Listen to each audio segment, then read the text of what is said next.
అందరూ కూడా రెండు చేతుల పైకెత్తి స్తోత్రం చెప్పగలరా? Happy Christmas, merry merry Christmas. క్రీస్తు నేడు పుట్టెను. ప్రభువునందు దేవుని యొక్క బిడ్డలారా, ఈ రాత్రి కాలం ముందు మరొకసారి చిన్న సౌండ్ పెట్టుకుందాం. మనం అందరం కూడా క్రిస్మస్ ఆరాధనలో ఉండడానికి దేవుడు కృప దయచేశాడు. మరొక గృహం దగ్గర ఈ నెలలో మనము జరుపుకుంటున్న క్రిస్మస్ని బట్టి దేవునికి నా ప్రత్యేక వందనాలు తెలియజేస్తూ ఈ కూడికి ఏర్పరచుకున్నటి దైవ బిడ్డలైనటి ఎడ్ల సుబ్బలక్ష్మి గారికి, వారి కుమార్తె పిల్లలకును, అలాగే వారి బంధుమిత్రులకును, అలాగే ఇక్కడ కూడి వచ్చిన మీ అందరికీ, చుట్టుపక్కల ఉన్న వాళ్ళందరికీ కూడా జీసస్ క్రైస్ట్ ప్రేయర్ ఫెలోషిప్ వారి తరఫున ప్రభు సన్నిధిలో మరి అందరికీ వందనాలు తెలియజేస్తున్నాను. మరి ఈ రాత్రి ఈ క్రిస్మస్ చాలా ప్రాముఖ్యమైంది. ఎందుకంటే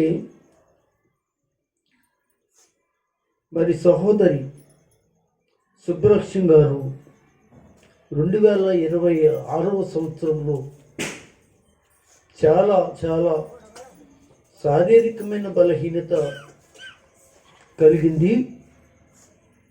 అలాగే వాళ్ళ పాప గారి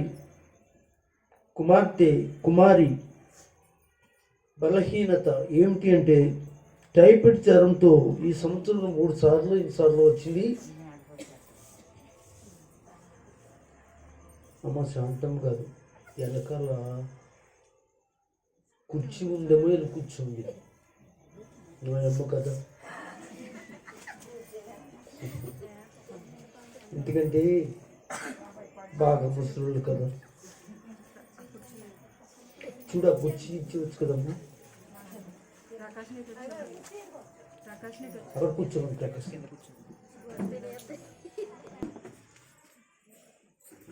అమ్మ, అక్కడ మయాన్ని ఖాళీ ఉంది. మనం ఈ సమయంలో సుబ్బలక్ష్మి గారి యొక్క మనవరాలైనటి కుమారి ఈ సంవత్సరంలో చాలాసార్లు టైఫాయిడ్ జ్వరంతో చాలా బాధపడింది. హాస్పిటల్లో కూడా జాయిన్ చేయడం జరిగింది. ఇంకా చెప్పాలంటే ఇంకా కొంచెం ముందుకెళ్తే వారి పాప స్వరూప ఆపరేషన్లో మరి ఆ యొక్క కడుపులో పెద్ద పెద్ద రాళ్ళు ఉండటం వలన చాలా ఇబ్బంది కలిగింది. ఆపరేషన్లో కూడా దేవుడు సహాయం చేసి ఆ రాళ్ళ నుంచి తొలగించాడు. అలాగే వాళ్ళ చిన్న పాప చదువు విషయంలో మరి కుమారి యొక్క వివాహం విషయంలో అన్నీ కూడా సక్రమంగా మంచిగా జరిగాయి. శారీరకంగా చాలా బలహీనతలు వాళ్ళకి కలిగినప్పుడు, సోదరులు కలిగినప్పుడు కూడా వారు ఎంతగానో మరి దేవుని సన్నిధిలో నిలబడడానికి, ఈ యొక్క సంవత్సరం ఆఖరు చూడడానికి దేవుడు వారికి తోడై ఉన్నాడు. అందరూ ఆమేన్ చెప్పండి. దేవునికి స్తోత్రం. అయితే మనం వాక్య పరిచయంలోనికి వెళ్దాం. మనము యేసు ప్రభువు వారిని గురించి జ్ఞాపకం చేసుకుంటున్నాం. క్రిస్మస్ అనేది ఒక గొప్ప అద్భుతమైనటి ఒక పండుగగా గ్రామాలు, రాష్ట్రాలు, ప్రాంతాలు, దేశాలు అనేకమైన ప్రజలు, ఆయా రకమైన భాషలు గలవాళ్ళు యేసు ప్రభు వారికి పుట్టిక దినాన్ని గురించి నవంబర్ నుంచి జనవరి వరకు కూడా ఆయన వేడుకను గురించి జ్ఞాపకం చేసుకుంటూ ఉంటారు. అలాగే మనం కూడా, మన సంఘం కూడా ఆ యొక్క ప్రాంతాలలో, ఆయా చోటుల్లో ఈ యొక్క క్రిస్మస్ కూడికలు ఇంటికి ఏర్పాటు చేసుకుంటున్నామంటే ఈ కూడికలో దేవుని యొక్క సువార్త ఉందండి. దేవుని యొక్క రాజ్య సువార్త ఉంది. ప్రతి చోట, ప్రతి ఇంట, ప్రతి ఈది దేవుని యొక్క రాజ్య సువార్త వ్యాపింపచేసి క్రీస్తుని దేవుడిగా ప్రకటిస్తుండే క్రైస్తవులు, క్రైస్తవ సంఘాలు, మరి సంఘ నాయకులైన వాడు ప్రియులారా, ఈరోజు మన మధ్యన చిన్న వాక్యాన్ని మనం చదువుకుని మనం ముందుకు వెళ్ళడానికి సిద్ధపడదాం. దేవుడు మనందరితో తన ఆత్మ ద్వారా తన దాసుడైనటి వానికి దేవుడు మాటలిచ్చి పరిశుద్ధాత్ముడు మాట్లాడినట్లు సిద్ధపడదాం. అందరూ కూడా బైబిల్ను చూడండి. అలాగే నోట్బుక్ పెట్టుకొని నేను ఇప్పుడు చెప్పినట్లుగా, అలాగే ఒక పెన్ తీసుకొని చక్కగా బైబిల్లో నుండి చెప్పే వాక్యాలు రాసుకోండి. వాటిని మీరు ఇంటికాడ ధ్యానం చేయండి. ఇంకా మీకు నేను చెప్పిన వాక్యాలను బట్టి అనేక సంగతులు మీకు అర్థమవుతాయి. అల్పుడును, అయుకుడిని, బలహీనుడును, వాడబడడానికి కూడా యోగ్యత లేని నేను దేవుడు వాడబడడానికి మరలా కృపిచ్చాడు. అందుకు మనందరం కూడా దేవుని సన్నిధిలో దేవునికి కృతజ్ఞతగా 2 చేతుల పైకెట్టి స్తోత్రం చేద్దాం. తిమోతీయులకు రాసినటివి మొదటి పత్రిక మనము కంగారుగా చెప్పుకోనక్కర్లేదు, చాలా జాగ్రత్తగా చెప్పుకుందాం, సమయానికి ముగించుకుందాం. తిమోతీయులకు రాసినటి పత్రిక మొదటి పత్రిక, మొదటి అధ్యాయము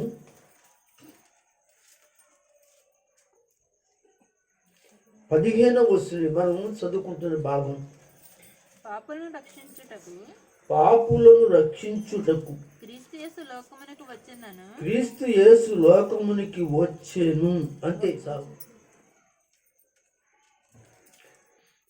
క్రీస్తు యేసు లోకమునికి వచ్చెను. ఇక్కడ మన అంశాన్ని కూడా జ్ఞాపకం చేసుకోవడానికి ఇష్టపడదాం.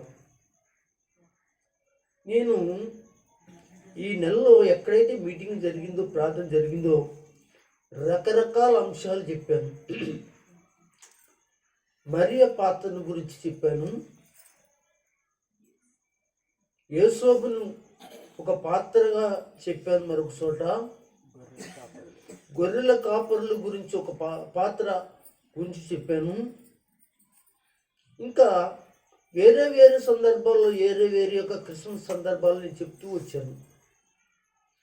ఈరోజు మనము యేసు మనల్ని పాపము నుండి రక్షించడానికి ఏమి చేశాడు, ఇది మనల్నంటే ఇక్కడ కూర్చున్న వాళ్ళు మాత్రమే కాదండి, ఈ గ్రామస్తులను, ఈ మండలాన్ని, చెప్పాలంటే ఈ దేశాన్ని, భూమి మీద ఉన్న ప్రపంచ దేశాలు ఎన్నైతే ఉన్నాయో అన్ని దేశాల వాళ్ళని యేసు ప్రభుల వారు, యేసు మన పాపముల నుండి రక్షించడానికి ఏం చేశాడు అనేది క్రిస్మస్లో నుండి గొప్ప సందేశం. ఇది క్రిస్మస్ కదండి. క్రిస్మస్ సందేశం ఇది. నేను చాలా వివరంగా మీకు చెప్తాను.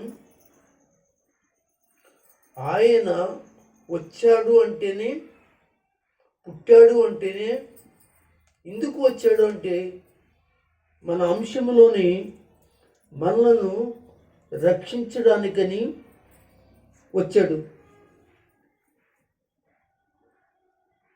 ఆయన రక్షించడానికి ఏం చేశాడు బైబిల్ చెప్తుంది. నిన్ను నన్ను రక్షించడానికి, లోకాన్ని రక్షించడానికి ఆయన ఏం చేశాడు అనేది కొన్ని మాటలు ఈరోజు మనం మాట్లాడుకోబోతున్నాం. ఈ రోజున నేను ప్రభు నమ్మాను అంటే, ఈ రోజున కుటుంబం ప్రభు నమ్ముకుని ఉంది అంటే, ఈ రోజున ప్రభు మీ కుటుంబాలు అన్నీ కూడా రక్షణను నడిపించాడంటే ఏదో చేశాడు ఆయన. ఆయన చేసిన దాన్ని నువ్వు విన్నావు, నీ మనసులో గ్రహించావు.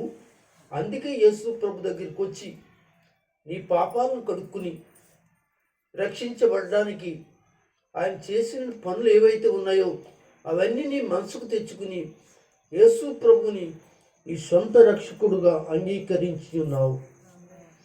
దేవునికి మహిమ కలుగును గాక. దయచేసి దేవుని బిడ్డలారా, ఆయన ఏం చేశాడు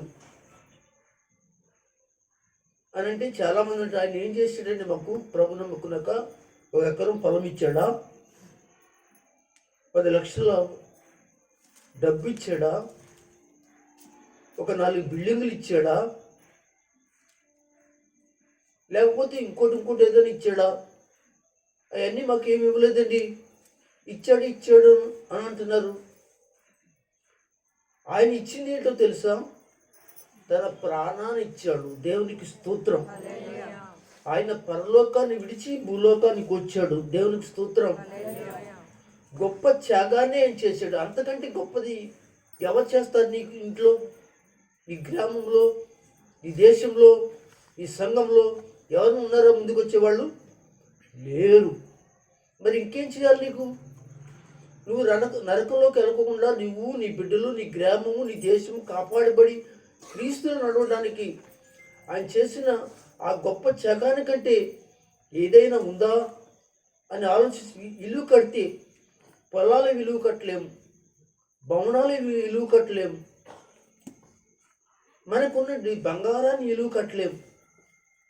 ఇంకా చెప్పాలంటే మనము ఆయన మన కొరకు చేసిన త్యాగాన్ని ఏది కూడా ఇల్లు కట్టలేనిటి ఒక త్యాగం ఆయన చేశాడు. అయితే మనల్ని మన పాపముల నుండి రక్షించడానికి ఏం చేశాడు అనంటే బైబిల్ చదువుదాం. యోహాను రాసిన సువార్త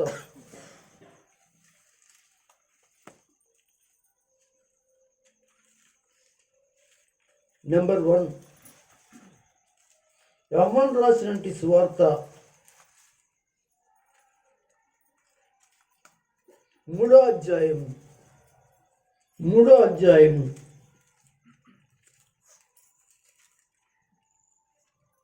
రక్షించడానికి ఏం చేశాడు అంటే ఆయన వచ్చి ప్రేమను చూపించాడు. ఆయన వచ్చి ఏం చేశాడు? ప్రేమని చూపించాడు. ఆ ప్రేమ మన ఇంట్లో దొరకదండి. ఆ ప్రేమ మన బంధువుల్లో దొరకదండి. ఆ ప్రేమ మన స్నేహితుల్లో దొరకదండి. ఆ ప్రేమ మన దేశంలో, మన గ్రామంలో అనేక మంది ఉన్నారు, వాళ్ళ ద్వారా దొరకదండి అని మీరు అనొచ్చు. లేదు, దొరకదు. అసలు ఆయన ప్రేమను ఒక తాసులో వేసి ఉంచి ప్రపంచ దేశంలో ఉన్న వాళ్ళందరినీ కూడా ఒక తాసులో వేస్తే నువ్వు తేలిపోతావు తప్ప నువ్వు సరితూగనే తూగవు. ఆమీన్. హల్లెలూయా. దేవుని స్తోత్రం. క్రీస్తు నేడు పుట్టెను. అయితే వాక్యంలో యోహాను రాసిన సువార్త 3వ అధ్యాయం మనకందరూ తెలిసిన మాటే. 16వ వచనాన్ని చదవండి. దేవుడు లోకమును ఆగుదాం. ఎంత ప్రేమించను? వెనకాలన్న వాళ్ళు చెప్పండి. కిష్టపర్ గారు చాలా లేటుగా వచ్చినట్టున్నారు, దయచేసి మంచిది కూర్చోండి. దేవుడు లోకాన్ని ఎంతో ప్రేమించాడు. ఆ లోకంలో నేనున్నాను, కిష్టపర్ గారు ఉన్నారు, మనందరం కూడా ఉన్నాం. దేవుడు లోకమును ఎంతో ప్రేమించాడు. ఆయన వచ్చి ఏం చేశాడు అని అంటే, చూడండి, షూటింగ్ తీసేస్తున్నట్లు లేదు, వాట్సాప్లో అదనుకున్నాం. ఏంటిది?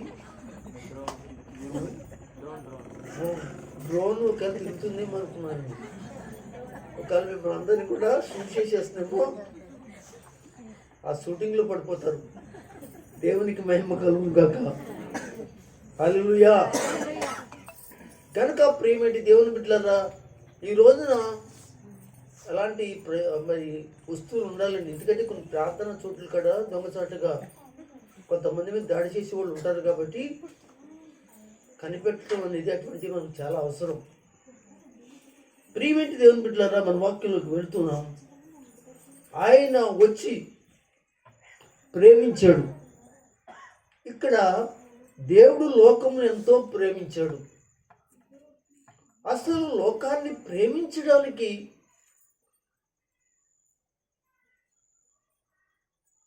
లోకంలో ఏముంది అని ఒక ప్రశ్న వేసుకోండి మీరు. క్రిస్టఫర్ గారు ఈ పక్కన వాక్యం వింటున్నారో లేదో మీరే మాకు చెప్పాలి. అంటే మీరు మెలకుగా ఉంటే వారి గురించి మీరు చెప్పగలుగుతారు. మన సోదరులు సల్మాన్ రాజు గారు వచ్చారా? ఓకే, మంచిదండి. దేవుడు ఎందుకు ప్రేమించాడో సమాధానం మీకు ఎప్పుడైనా వచ్చిందా? ఎప్పుడైనా ఆలోచన చేశారా? నేను బాగా పాటలు పాడతాను కదా, అందుకే ప్రేమించాడు నన్ను కదా. బాగా డ్రమ్ములు కొడతాను కదా, అందుకే నన్ను ప్రేమించాడు. అబ్బో, పాస్టర్ గారు ఎంత బాగా చెప్తాడంటే వాక్యం, అందుకు కదా నన్ను ప్రేమించాడు. అమ్మో, పరిచర్య చాలా బాగా చేస్తారు కదా సహోదరులు, అందుకు ప్రేమించాడా? ఆయన ప్రేమించడానికి ఒక కారణం ఉందండి. లోకాన్ని ప్రేమించడానికి గల కారణం ఏంటో తెలుసా? లోకమంతా కూడా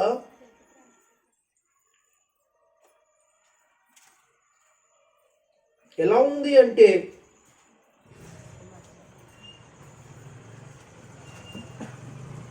ప్రేమని నోసుకోలేని పరిస్థితిలో ఉంది. ప్రేమను నోసుకోలేని పరిస్థితిలో ఉంది లోకం. అంటే అందరూ కూడా దేవుని ప్రేమకు దూరం అయిపోయారు. మీకు అర్థమై ఉంటుంది ఏమండి?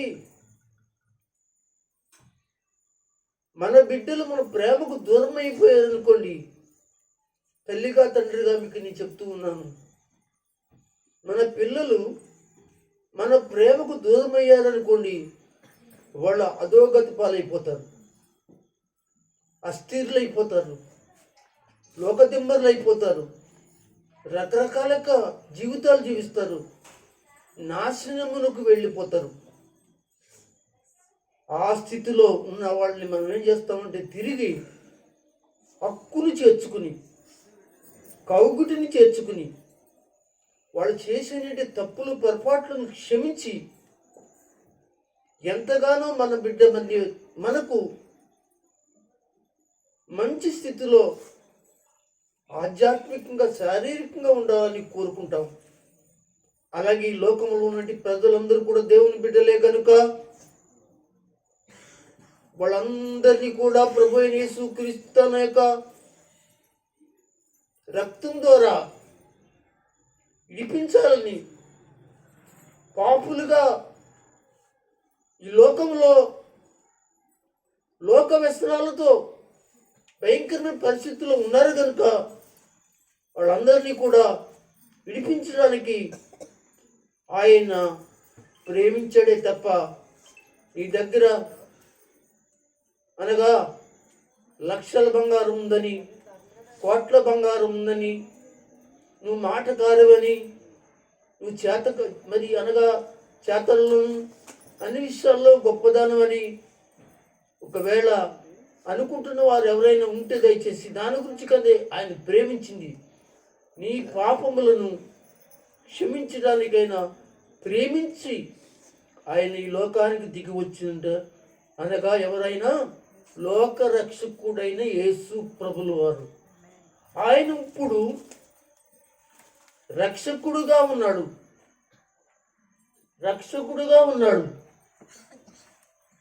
ఆలోచన చేద్దాం దేవుని బిడ్డలారా.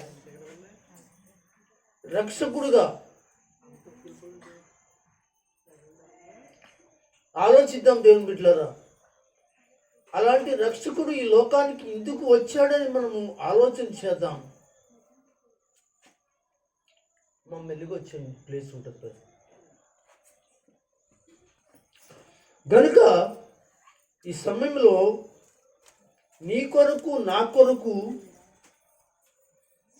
లేక లోకము కొరకు ఆయన ప్రేమ అనేది ఎందుకు చూపిస్తున్నాడంటే, నువ్వు నరకములోనికి వెళ్ళకుండా, నువ్వు శాపంలోకి వెళ్ళకుండా, నీ పాపాన్ని ఆయన భరించి, నీ శాపాన్ని, నీ పాపాన్ని ఆయన భరించి, నీ కొరకు ఆయన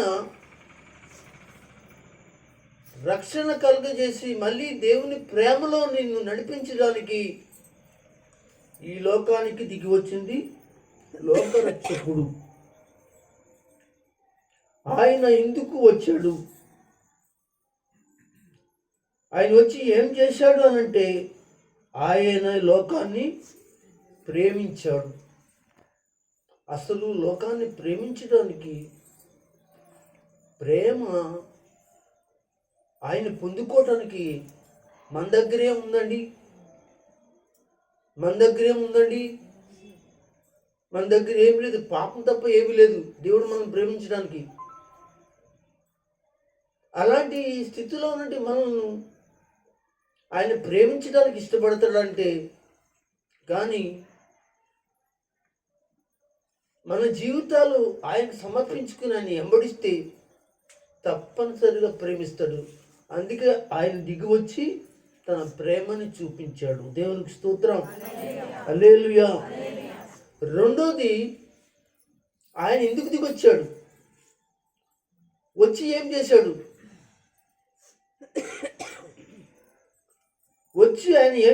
రెండోది ఏంటంటే, ఆయన జీవించాడు.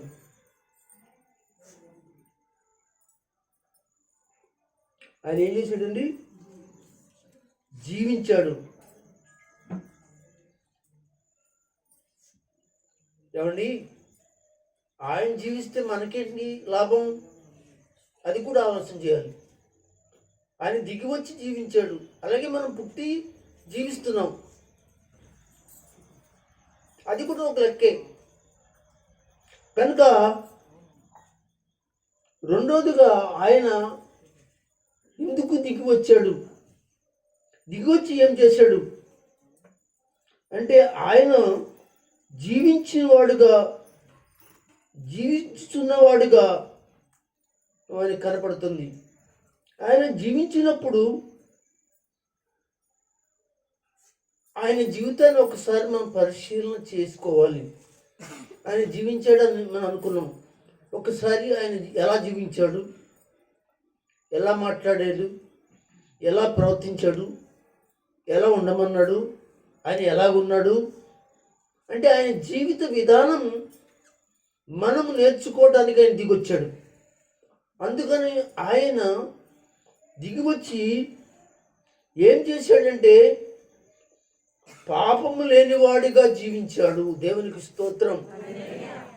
అంటే పాపులమైన మనల్ని రక్షించడానికి పాపము లేనివాడిగా దిగి వచ్చాడు. అది అసలు విషయం. బైబిల్ చదువుదాం.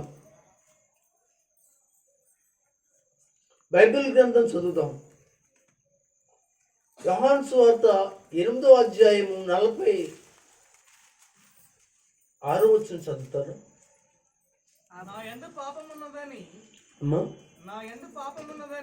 కరెక్ట్గా నేను చెప్తున్నాను, చదువుతున్నా. 46 ఓకే, నేను చూడలేదు అందుకని. చదువమ్మా. ఆద్దాం. విన్నారా? ఇది యేసు ప్రభు వారు ఇస్తున్న స్టేట్మెంట్. ఈ లోకానికి ఒక సవాల్ చేసినట్టు దేవుడు ఆయన. ఈ లోకంలో ఎంతోమంది ఉన్నప్పటికీ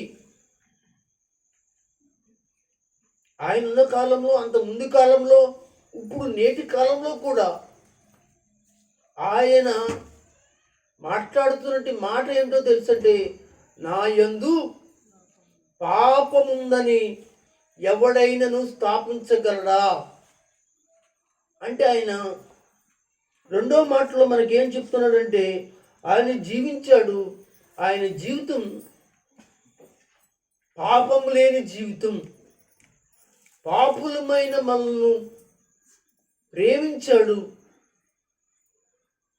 ఆయన పాపం లేనివాడుగా జీవించాడు. ఈ లోకంలో మనల్ని పాపం లేనివాడుగా చేయడానికి ఆయన వచ్చాడు. నా యొక్క వాక్యంలో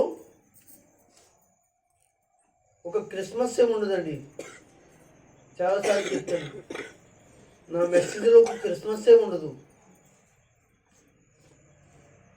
జనన, మరణ, పునరుద్ధానములని 3 అంశాలు ఉంటాయి. అంటే పుట్టడం, మరణించడం, తిరిగి లేకటం. అదే నిజమైన క్రిస్మస్. అంటే పుట్టడంలో కూడా క్రిస్మస్సే, చనిపోవడంలో కూడా క్రిస్మస్సే. మరి చనిపోయాడంటే ఆయన పుట్టుకోకుండా ఎలా చనిపోతాడండి? ఆయన పుట్టాడు కనుక ఆయన చనిపోయాడు. అంటే ఆయన సమాధి చేయబడ్డాడు, లేచాడంటే పుట్టాడు కనుక చనిపోయాడు కనుక లేచాడు. అంటే ఇందులోనే ఉంది జనన, మరణ, పునరుద్ధానములే సువార్త, రాజ సువార్త, దేవుని సువార్త, మారు మనసుకు తగిన సువార్త, దేవుని వాక్య సువార్త. అందరూ కూడా క్రీస్తు నేడు పుట్టెను. Merry Christmas, merry Christmas. సరే అండి. ప్రభు ఏమన్నాడు?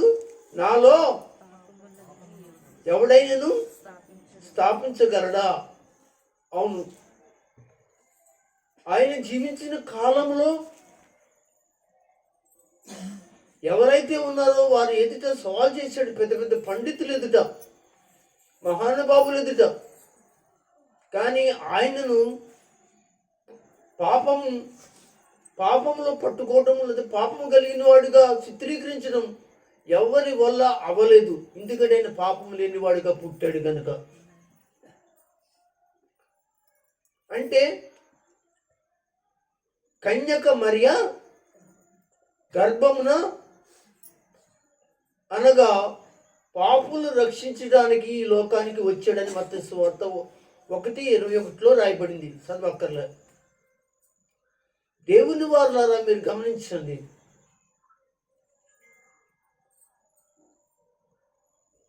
బైబిల్ గ్రంథంలో యేసు ప్రభు వారి యొక్క పుట్టుకను గురించి చక్కటి మాట రాయబడింది. ఆయన పుట్టక ముందే యోబు గ్రంథం 14వ అధ్యాయం, యోబు గ్రంథం 14వ అధ్యాయం 2వ వచనం చదవండి ఒకసారి. పాప అమ్మా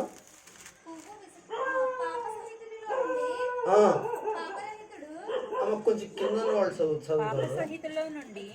ఎంత వచ్చినంత 2, 3, 4వ వచనం చూసుకుని అందరూ 4వ వచనం. పాప సహితిలో నుండి పాపము కలిగిన దానిలో నుండి పాపరహితుడు పుట్టగలిగిన ఎంత మేలు. అంటే పాపము లేనివాడు పుట్టగలిగిన ఎంత మేలు. అది ఎవరిలో నెరవేర్చబడిందంటే యేసులోను మరియలో కూడా నెరవేర్చబడింది. అంటే మరియ అనే ఆమె ఈ లోకంలో ఒక మానవ వ్యక్తి. ఆమె మీద దేవుని పరిశుద్ధాత్మ ఉండటం వలన, సర్వోన్నతిని శక్తి కమ్ముకోవటం వలన దేవుని కుమారుడును నువ్వు గర్భము దాల్చుతున్నావని లూకాసు సువార్తలో 2వ అధ్యాయంలో 1వ అధ్యాయంలో రాసి ఉంచారు. కనుక ఆయన జీవించాడు ఈ లోకంలో. ఆయన జీవించిన కాలంలో అలాగే పరలోకంలో కూడా ఆయన పరిశుద్ధుడే, పాపం లేనివాడే.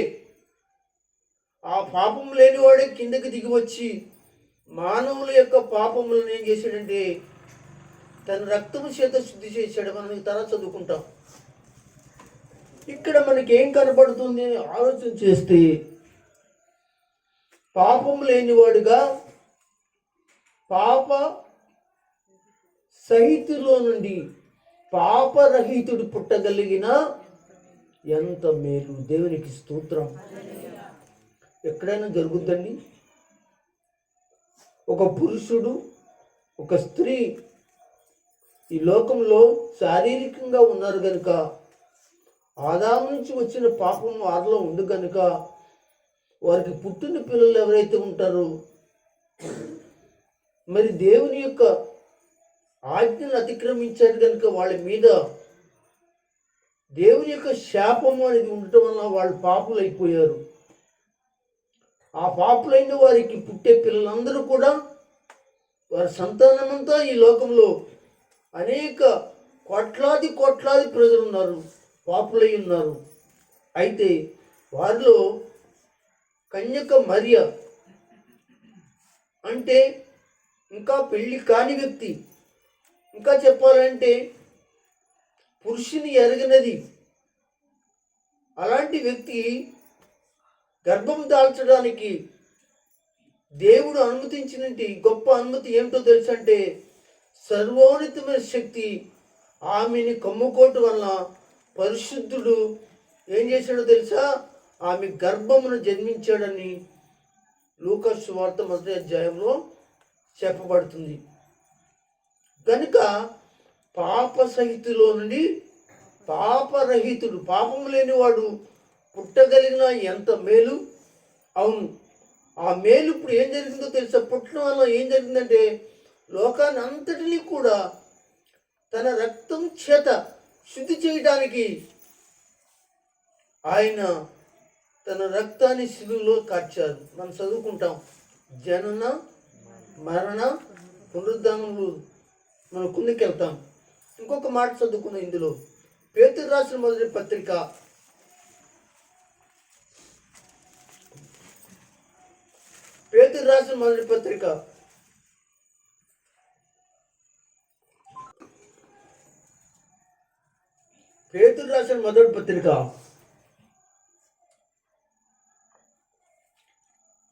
2వ అధ్యాయం. అందరూ కూడా తీసుకోండి, రాసుకోండి. 22వ వచనం చదవండి. ఆయన పాపము చేయలేదు.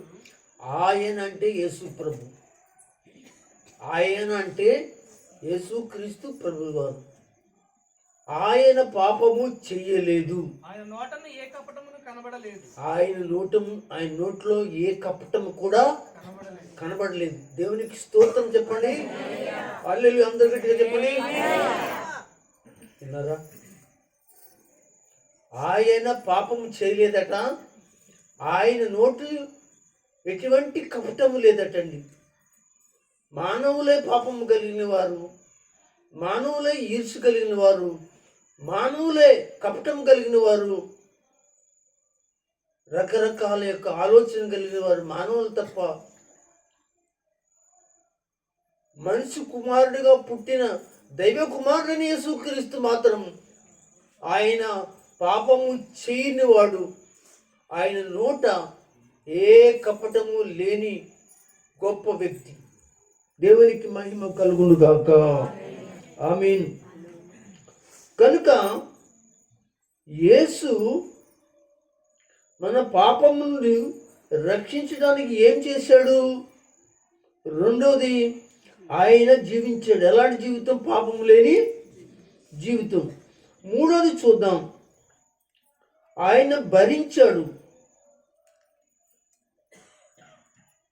ఆయన ఏం చేశాడండి? భరించాడు. ఇప్పటి వరకు ఆయన పుట్టాడు అనే విషయాల్లో కొంత మాట్లాడుకున్నాం. అయితే ఆయన పాపము లేనివాడుగా పుట్టాడని చెప్పుకున్నాం. ఇది జననం. ఇప్పుడు మనం ఎక్కడికి వెళ్తున్నాం అంటే ఆయన మరణంలోకి వెళ్తున్నాం. ఆయన భరించాడు. ఏం భరించాడు? నీ కొరకు, నా కొరకు.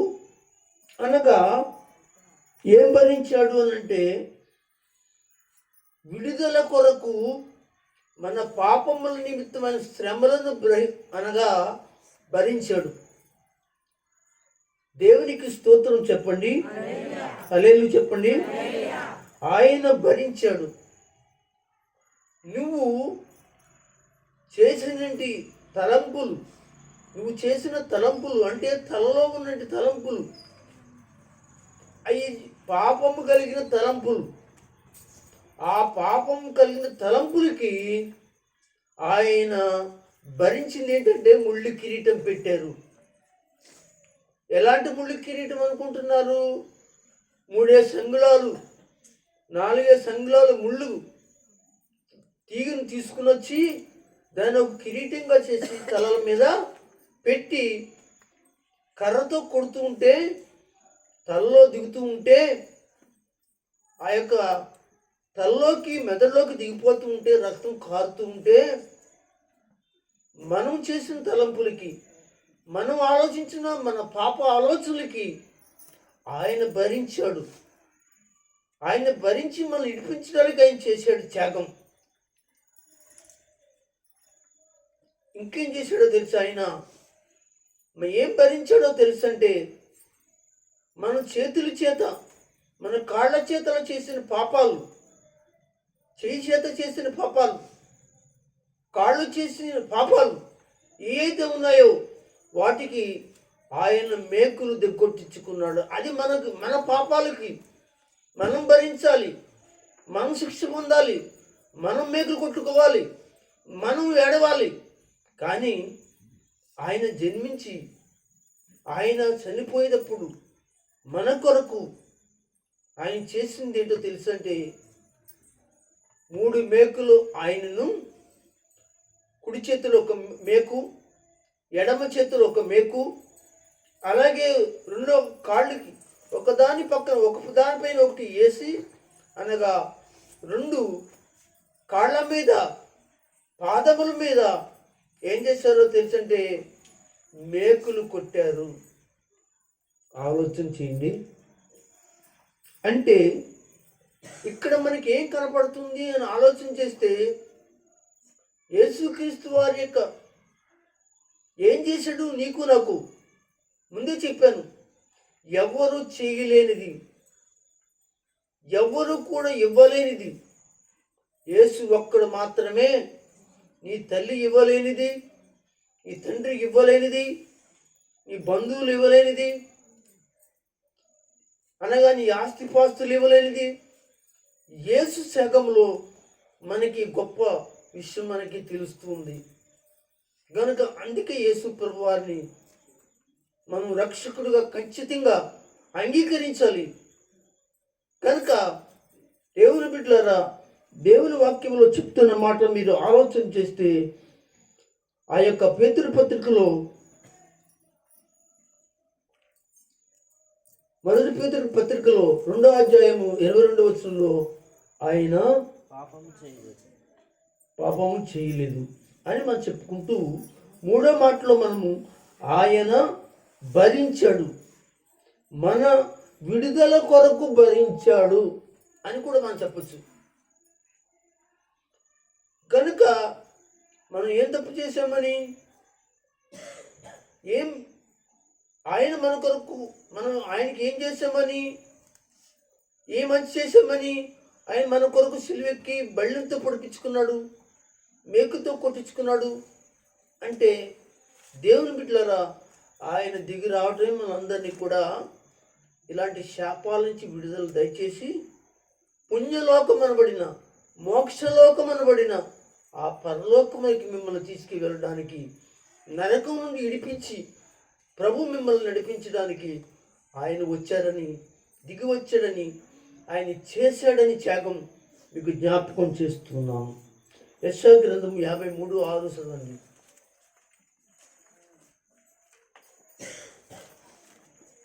యెషయా గ్రంథము మనమందరము గొర్రెల వలె త్రోవ తప్పిపోతిమి. అవును కదా. మనలో ప్రతి వాడును తనకిష్టమైన త్రోవకు తొలగెను. అమ్మ 53:6 దగ్గర నైచదము. మన అతిక్రమ క్రియలను బట్టి అదే అనమాట. మన అంటే మనము అదే కదా. ఆయన భరించాడు మన అతిక్రమ క్రియలు కొరకు, ఆయన విడుదల చేయడానికి. మన అతిక్రమ క్రియలను బట్టి అతడు గాయపరచబడెను. ఆయన గాయపరచబడిను. ఎక్కడ గాయపరచబడ్డాడు? యెరూషలేములో కొరడాల చేత, ముళ్ళు కిరీటం చేత, సిలువు చేత, మేకుల చేత ఆయన గాయపరచబడ్డాడు. ఆయన యొక్క గాయాల నుంచి వచ్చిన పవిత్ర రక్తమే మనల్ని కడిగి శుద్ధి చేసి, ఈ లోకంలో దేనివల్ల పాపాలు క్షమించబడవు. కానీ నువ్వు ఒక అరటి గలిస్తే పాపం పోదు, ఒక 1,00,000 రూపాయలు ఇస్తే పాపం పోదు, ఒక ఎకరం పొలం ఇస్తే పాపం పోదు, ఒక కొబ్బరికాయ కొడితే పాపం పోదు. ఈ లోకంలో దాన ధర్మాలు, ఇంకా గోదానాలు, ఇంకోటి వస్త్రదానాలు ఎన్నో ఉన్నాయి. అవన్నీ కూడా పాపాలు పోవు. కానీ గ్రంథాలు చెప్పినట్లుగా ఒక పుణ్యాత్ముని యొక్క రక్తం, ఈ లోకములో కళ్యాణం జరుగుతుంది. ఆ కళ్యాణం ఏమిటంటే సిలువ రక్తం ద్వారా యాగం అవుతుంది. ఆ యాగం ద్వారా మానవుల యొక్క రక్తం అంతా కూడా, పాపం అంతా కూడా కడగబడుతుంది అని దైవ గ్రంథాలు చెప్తున్నాయి. కనుక ప్రియమైన వాళ్ళ యెషయా అంటున్నాడు, మన అతిక్రమ క్రియలను బట్టి మనము ఆయన గాయపరచబడ్డాడు. ఆయన గాయపరచబడపోతే ఈ రోజున నీకు మోక్షం లేదు. ఆయన గాయపరచబడిపోతే, ఆయన రక్తం గాయాల్లోంచి రక్తం కార్చపోతే నీకు పాప క్షమాపణ లేదు. ఎంత దూరం వెళ్ళు, ఎన్ని చోట్లకు వెళ్ళు. అందుకే ఆయన పుట్టాడు, అందుకే ఆయన వచ్చాడు, అందుకే ఆయన మన యొక్క జీవితాలు అనగా తన రక్తం చేత కడగడానికి ఆయన కన్యక గర్భమున ఆయన పుట్టాడు. గనుక ప్రియమైన దేవుని సంగమా, దేవుని వాళ్ళారా, మీరు ఆలోచన చేయండి. ఆయన రక్తంలో కడగబడండి, శుద్ధీకరించబడండి. గనుక దేవుని వాక్యం చెప్తున్నట్లుగా మన పాపముల నిమిత్తము రక్షించడానికి ఏం చేశాడు అని అంటే, 4వదిగా ఆయన తన రక్తాన్ని చిందించాడు. రక్తం చిందించడం వలన పాప క్షమాపణ కలుగుతుంది, పాపం క్షమించబడుతున్నాయి.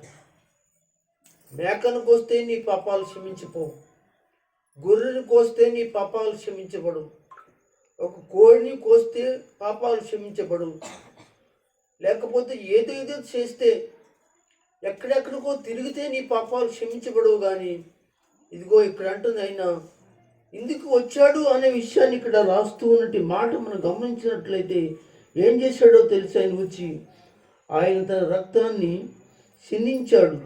ఆ సిందించడం వల్ల ఏమైందంటే మన పాప క్షమార్పణ పొందాము. దేవునికి స్తోత్రం. మన పాపములన్నీ కూడా రక్తములు తుడిచి వేయబడ్డాయి. తుడిచివేయబడ్డాయి. అందరూ కూడా దేవుని స్తోత్రం గట్టిగా చెప్పండి. హల్లెలూయా, హల్లెలూయా. ఎదట దేవుని యొక్క వాక్యములు చెప్తూ ఉంది.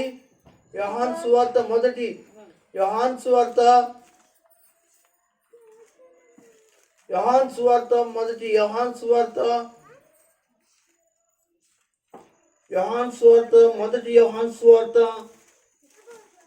1వ అధ్యాయం 7వ వచనం. అయితే ఆయన వెలుగులోనున్న ప్రకారము 7వ వచనం చదువు. అయితే ఆయన వెలుగులోనున్న ప్రకారము అవును, మనమును వెలుగులో నడిచిన ఎడల అవును, మనం అన్యోన్య సహవాసము గలవారమై ఉందుము. అప్పుడు ఆయన కుమారుడైన యేసు రక్తము ప్రతి పాపము నుండి ఆగు బాబు. అక్కడ ఆయన కుమారుడైన యేసు రక్తము, అందరూ ఏంటండి, ఆయన కుమారుడైన యేసు రక్తము ప్రతి పాపము నుండి మనల్ని పవిత్రులుగా చేయను. దేవునికి స్తోత్రం.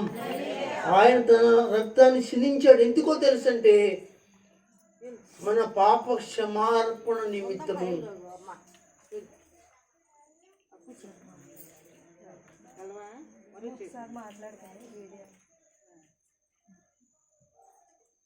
యోహాను సువార్త మొదటి యోహాను సువార్త పత్రిక అండి.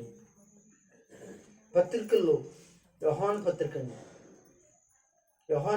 మొదటి యోహాను పత్రిక 1వ అధ్యాయము 7వ వచనం.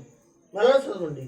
అయితే ఆయన వెలుగులోనున్న ప్రకారము మనమును వెలుగులో నడిచిన ఎడల అవును, మనం అన్యోన్య సహవాసము గలవారమై ఉందుము. దేవుడును మనము కలిసి వెలుగులో ఉన్నాం అనుకోండి, దేవునితో మనం అన్యోన్య సహవాసం గలవారై ఉంటాం కనుక మనకేం కలుగుతుంది? అప్పుడు ఆయన కుమారుడైన, ఇదిగో ఎవరు ఆయన కుమారుడు? యేసుక్రీస్తు. యేసు రక్తము ప్రతి పాపము నుండి మనల్ని పవిత్రులుగా చేయను. అంటే పాప క్షమార్పణ కలుగుతుంది. నువ్వు ఎన్నట్టుకెళ్ళు, ఎన్ని లక్షలట్టుకెళ్ళు, ఎన్ని గొర్రెలు పట్టుకెళ్ళు, ఎన్ని మేకలు పట్టుకెళ్ళు, ఎన్ని కోళ్ళు పట్టుకెళ్ళు, ఎన్ని దాన ధర్మాలు చెయ్యి, ఏం చెయ్యి, నీ పాప క్షమార్పణకి యేసు రక్తము తప్ప ఇవన్నీ జరగవు. కనుక అందుకే యేసు ప్రభు వారు రక్షించడానికి మన కొరకు ఏం చేశాడు అని మనం చూస్తే, ఒకటి లోకానికి వచ్చి మనల్ని ప్రేమించాడు, చెప్పుకున్నాం. రెండోది ఆయన జీవించాడు పాపం లేనివాడుగా. మూడవదికి ఆయన తన రక్తాన్ని చిందించి మనలను ఆయన జీవించాడు మన పాపం లేనివాడుగా. మూడవదిగా ఆయన భరించాడు మన పాప విడుదల కొరకు. నాలుగవదిగా ఆయన తన రక్తాన్ని చిందించాడు మన పాప క్షమార్పణ నిమిత్తం. ఇవన్నీ కూడా ఎక్కడ జరగాలి అంటే క్రిస్మస్లో జరగాలి. క్రిస్మస్లో జరగాలి అంటే ఎలా కుదురుతుందండి? ఆయన పుట్టడం కదా, ఆయన పుట్టకుండా ఇవన్నీ జరగవు కదా. ఇది కూడా ఆలోచన చేయాలి. క్రిస్మస్ అంటేనే ఇవన్నీ. క్రీస్తు పుట్టాడు అని అంటే అందుకోసమే పుట్టాడు. క్రీస్తు జన్మించాడంటే ఇందుకొరకే జన్మించాడు. నిన్ను, నీ పాపములను పరిహారం చేయడానికి ఆయన వచ్చాడు. ఇక్కడ కొంచెం ముందుకు వెళదాం దేవుని వాక్యంలోంచి. ఐదోది ఏంటంటే బైబిల్ గ్రంథంలో చూద్దాం. ఎబ్రిల్కి రాసిన పత్రిక. ఐదోది ఏంటో తెలుసా? ఆయన మరణించాడు. రక్షించడానికి వచ్చిన ఆ యేసు ఏం చేశాడు అంటే మరణించాడు. అంటే మన శిక్షను ఆయన అనుభవించాడు. మనము పొందవలసిన మరణ శిక్షను ఆయన అనుభవించాడని ఎబ్రిల్కి రాసిన పత్రిక 2వ అధ్యాయం 9వ వచనం చదవండి. దేవుని కృప వలన అవును, ఆయన ప్రతి మనిషిని కొరకు అది అనుభవించినట్లు. ఏంటన్నా?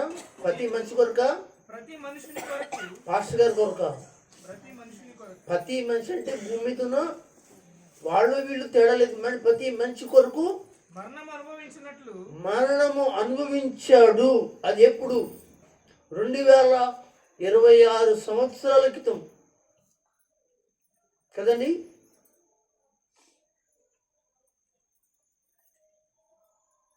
యేసు ప్రభు బెత్లెహేములో పుట్టాడు. యెరూషలేములో ఆయన గొల్గొతా కొండ మీద ఆయన మరణం అని మనం చదువుతున్నాం. మరొకసారి చదువునానా? దేవుని కృప వలన అవును, ఆయన ప్రతి మనిషిని కొరకు మరణం అనుభవించినట్లు దూతల కంటే కొంచెం తక్కువ వాడిగా చేయబడిన. చాలు చాలు. అక్కడ మనకు కనపడుతున్న మాట ఏంటి? మరణము అనుభవించినట్లు. ఎవరి కొరకు అనుభవించడం? అందరి కొరకు, ప్రతి మనిషి కొరకు.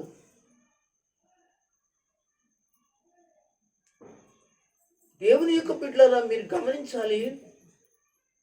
నీ బిడ్డల కొరకు, నీ భర్త కొరకు, నీ భార్య కొరకు, నీ అన్నదమ్ముల కొరకు, నీ అక్క చెల్లెల కొరకు, నీ బంధువుల కొరకు, నీకు తెలిసిన వారు తెలియని వారికి అందరి కొరకు, అన్ని దేశాల కొరకు ఆయన తన యొక్క మరణాన్ని అనుభవించినట్లుగా మనకు కనపడుతుంది. అందుకే ఆయన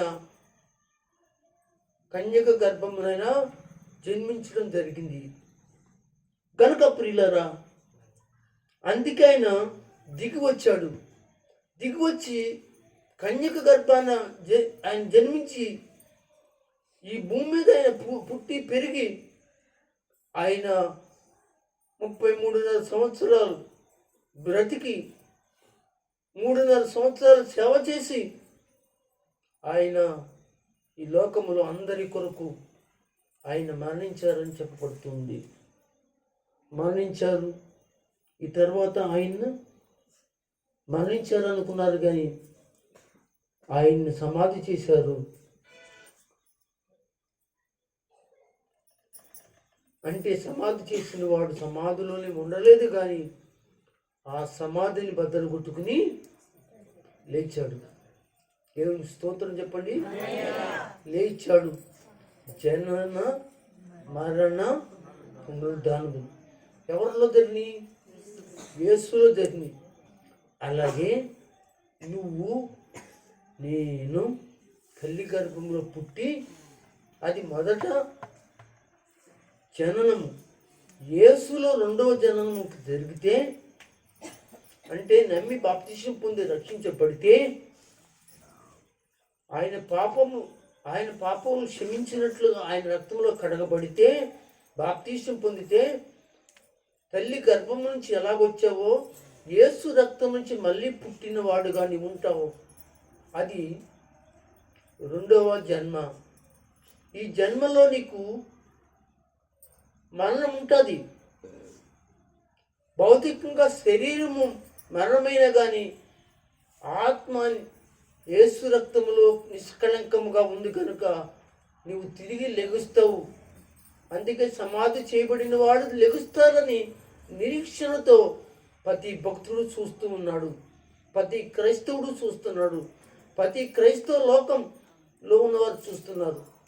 కనుక ఆ మరణించిన తర్వాత సమాధి నుండి పునరుద్ధానుడై లెగుస్తారు. దేవునికి మహిమ కలుగును గాక. హల్లెలూయా, హల్లెలూయా, హల్లెలూయా. దేవుని యొక్క వాక్యం చదివిస్తున్నటి మాట. కనుక ఈ సమయంలో మనము గమనించవలసిన మాట ఏమిటి అంటే, ఆలోచన చేస్తే మనకు దేవుని వాక్యం చెప్తూ ఉంది. కనుక ప్రియమైన దేవుని బిడ్డలారా, మనం ముగించుకుందాం. ఒక మాట చదువుకుని మనం ముగించుకుందాం. సమయం కూడా 9 గంటలు అవుతుంది. కనుక ఆఖరి మాట, 6వ మాట ఏమిటి అంటే, ఇదిగో ఆయన లేచినాడు. ఎవరి కొరకు అంటే మన కొరకే కొత్త జీవితము ఇవ్వడానికి, మన కొరకు కొత్త జీవితం ఇవ్వడానికి ఆయన లేచాడు.